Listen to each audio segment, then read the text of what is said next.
A man narrates that, when I think about that day, they wanted to erase us from Earth. We kept asking ourselves, why? We ourselves have been unkind for centuries, so we shouldn't think we are different from them. It's Sophia and it's Catherine on the phone. She is worrying about her as her sponsor is telling about her absence at work. She'll wait for her at the observatory tonight. She leaves. There's a van waiting for her. It takes her towards the snowy mountains, passing across wide roads along huge fields and forests. Among all this, making a tattoo and across risky roads to inside mountains, she has reached her destination. It's a kind of space station and observatory. He's her colleague. A girl is having her tattoo. She can't see, so a man opens the door for her. This is actually the IRM observatory situated in the French Alps. His colleague is going through a list of different songs to choose to listen to. She says, paralysie de choix, choice paralysis. This same thing happens to her in the supermarket. She asks him about frequencies if he has seen any. Its source is Ross 128. Its frequency, she asks him to check it. 153.26 gigahertz can't be right. This is too high. He sonifies the signal. There's a pulse on the monitor. He guesses it's a satellite, checks with ESA. There's no registered satellite in that bandpass, nor is there a pulsar there. A pulsar's frequency is never this high. She sees the signal that Arecibo picked up last year was coming from Ross 128b. Both are the same, but the recent one is stronger. She thinks no naturally occurring phenomenon can produce such a high signal. On the Rio scale, it goes to maybe 6 or 7. She asks him to send an ATEL to ask others and to ask Alma to investigate it. His name is Johannes. The pulse is still running. It ends with this girl waking up. It gets morning at the observatory. She washes her face to get refreshed. The pulse is still continuing. Alma has got the same signal and is in wonder as well. She asks to phase it again. He says it's a real signal. She is worried if it's a wrong signal, it will affect their reputation. She calls. A man picks up. She says, I'm Catherine Duran from the Institute of Radioastronomic Millimetry and have found evidence of extraterrestrial life. In West London, Emily just drinks juice for breakfast. Her mom gives her a banana. Emily says, you didn't like my tattoo? Mom says, it's yours and go have fun. Her son is here. He has to talk to his dad. In northern France, a man is talking to his son and is checking in.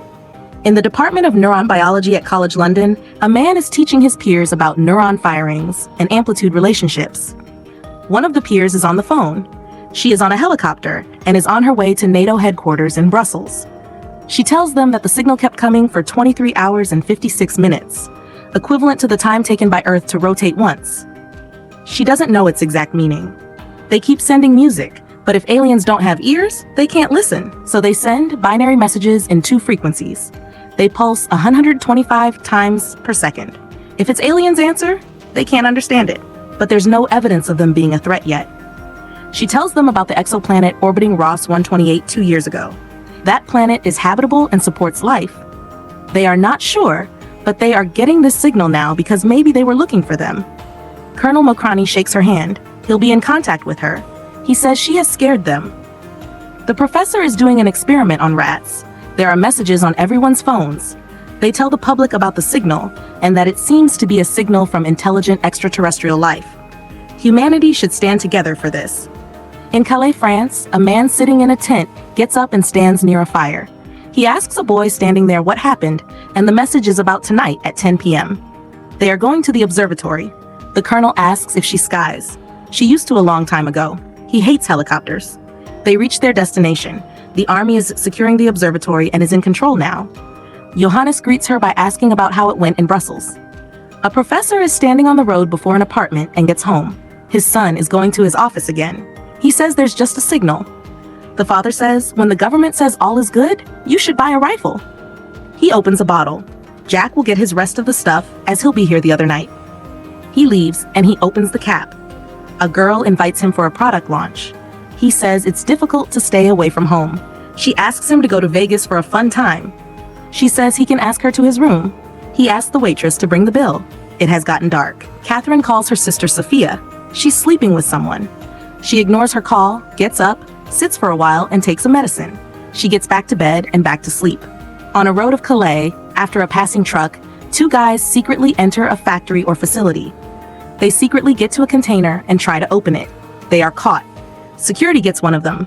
The other hides behind and gets up to the truck and gets inside it. She's still on pulse. There's a movement. There's several things coming towards Earth with more than 1,000 kilometers per second. A man is making out with Madeline. He stops and says he can't do it. Sarah is writing something in her diary.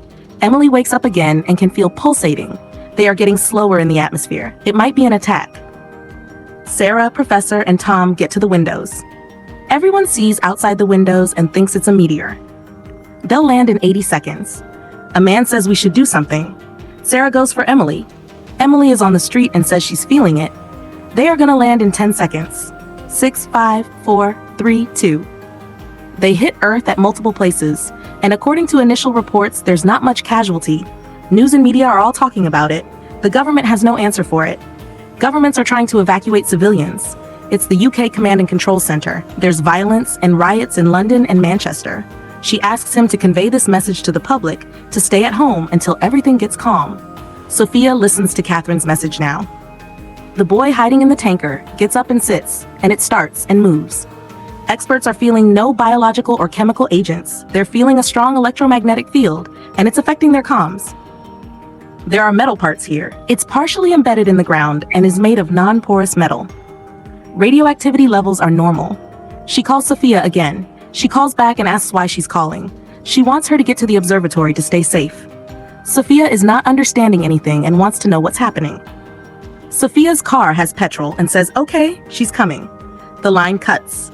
She takes a few things, finds her medicines, and leaves. Sarah is going to her dad since people are leaving London, and he'll meet her across the still open Channel Tunnel. Helen is at home. Bill calls her to see if she's fine after seeing those things yesterday. She says her neighbor saw him yesterday around her house. She says his coming around like this is not right. He apologizes. Her new husband says he'll have to talk to him. Bill gets to the train station. A Brazilian astrophysicist has determined what these things are and is working to know more. In initial reports, there are 4 elements, he says. They just know their frequency and amplitude are increasing. She thinks they might be probes like ours. The colonel says, but why would they send so many and subjectively to more populated cities? She says it's that original signal. That time, they must have scanned the entire planet. He asks a soldier to show images from Wyoming. An F-16 shot more than a 1-ton bomb and they didn't get a scratch. Johannes calls her. His parents want him to live with them. She wants him to go. He leaves. Bill is still on the news and calls Tony to ask for his results for his subretinal stimulation notes. He puts the phone down and they're on a shared drive. He opens it. It's the same pulsating pattern as of those probes' frequencies. He calls Den to ask him to talk to the ministry. Those electromagnetic fields from probes are designed to interfere with neural functioning. As the signal keeps getting stronger, humans will get seizures and their bodies will shut completely. People need to get to places surrounded on all sides by metal or underground. Bill calls Helen again. She cuts it. He leaves himself to get to her. He tells the minister. She already knows, but they will not issue a warning till confirmation. He says if it gets too late. The minister ignores the seriousness of this matter. Sarah's husband gets out of the hotel and looks for a taxi. He gets into one. The driver says he's not working. He gives him extra money to take him to the station. Boards notice are saying people to return to their homes. Sarah says they are going back as well and asks Tom to let Dad know about it. Emily is hearing that sound again as yesterday. Sarah is not hearing it. Dan thinks for a while and tweets from the UK's official Twitter about an imminent attack and precautions to be taken. With more money, he asks him to get through the fast way. There's a layer surrounding the sky. Everyone can see it everywhere. The electromagnetic field is reacting with the atmosphere. People get out of their vehicles. Sophia is stuck in a traffic jam. Tom reads the tweet. There are firings around and they are getting intense. The man inside the tanker is hearing a lot of noises of chaos. Bill runs like the others. Sophia picks up Catherine's call. She warns her to hide somewhere underground from the attack. Jets are in the sky. The taxi man takes the river's bumpy lane. Bill gets to the apartment. Chris asks him to get the hell out of here. He tries to pass and accidentally Chris falls. He sees the sky and moves.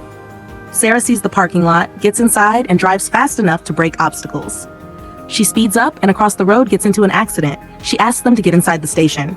Bill asks Helen to open the door and presses the elevator's button. He asks her to immediately get into the lift. She wants to go for Chris.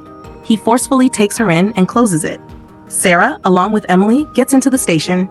Sophia repents for her bad behavior with Catherine. She says there's no place around to go. A soldier says planes are going offline and crashing. There's something happening and the line's cut. Screens are going bad, and the field has gotten very dilute and intense. The colonel gets everyone into the service tunnel. Sophia runs across people standing. The taxi is going very fast, hits a car and falls into the water. Lights go off at stations, the observatory, and the tanker falls. The man wakes up with the car being filled up with water. The driver is dead. The man inside the tanker is fine. The station is in the dark, and the lift has stopped.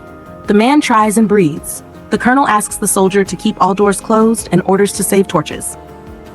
He finally gets out and gets to the surface. He gets to the ground and breathes heavily. He gets up to the road and sees officers dead. People are dead everywhere on the road and in vehicles.